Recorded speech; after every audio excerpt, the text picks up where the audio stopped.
ఇదేమిటయ్యా మీరు లోపల ఉండిపోయారు? మేము లోపలికి నెట్టేసి ఆడవాళ్ళు బయటికి పారిపోయారా?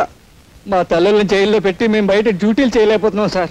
అందుకని వాళ్ళ బయటకు వదిలిపెట్టేసి మేము లోనకు వచ్చేసామండి. ఈ విధంగా మా తల్లి రుణం తీర్చుకుంటున్నాం. నిజంగా మీ తల్లి కొడుకుల అనుబంధం చూస్తుంటే నాకు గుండె కరిగి నీరైపోతుందయ్యా. సరే, ఎస్పీ గారితో నేనేదో చెప్పుకుంటాను. అన్నట్టు ఆడవాళ్లతో పాటు ఇద్దరు రౌడీ వెధవులు కూడా ఉండాలి. వాళ్ళేరి వాళ్ళు హరికథలో పక్కవాద్యాలు కదండి. వాళ్ళని విడుదల చేయకపోతే ఈ ముసలాళ్ళు బయటకు వెళ్దామన్నారండి. అంచేత వాళ్ళతో పాటు వెళ్ళిన వదిలేసామండి. సరే, మీరు బయటకు వచ్చేయండి.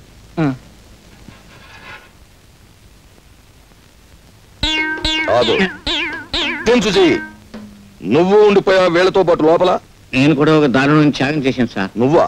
వాళ్ళకంటే తల్లులు బ్రతికున్నారు గనక కొడుకులుగా ఏదో త్యాగం చేశారు అంటే నమ్ముతాను. నీకెవరున్నారు?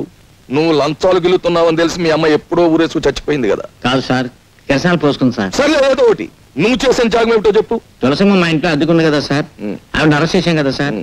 నేను లోపల ఉండి ఆవిడని విడిపించి మహిళా లోకాన్ని గౌరవించాను సార్. అలా గౌరవించడానికి ఆవిడ ఎంతకిల్లావు?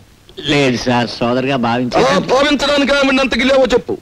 ఒక నెల అది ఎక్స్ట్రాగా ఇస్తున్నాను సార్. అది అలా చెప్పు. ఉరికమ్మ ఎక్కేవాడిని కూడా ఎంతో కొంత గిల్లాలని ఆశించే మనిషివి నువ్వు. నీ త్యాగాన్ని ఈ దేశం భరించలేదు. నువ్వు లోపలికెళ్ళు. లోపల ఉక్కుపోసేస్తుంది సార్. బనీని తడిచిపోయింది చూడండి సార్. ఫ్యాన్ వేయించి నీ కోసం ఏసీ పట్టిస్తారు. వెళ్ళు లోపలికి.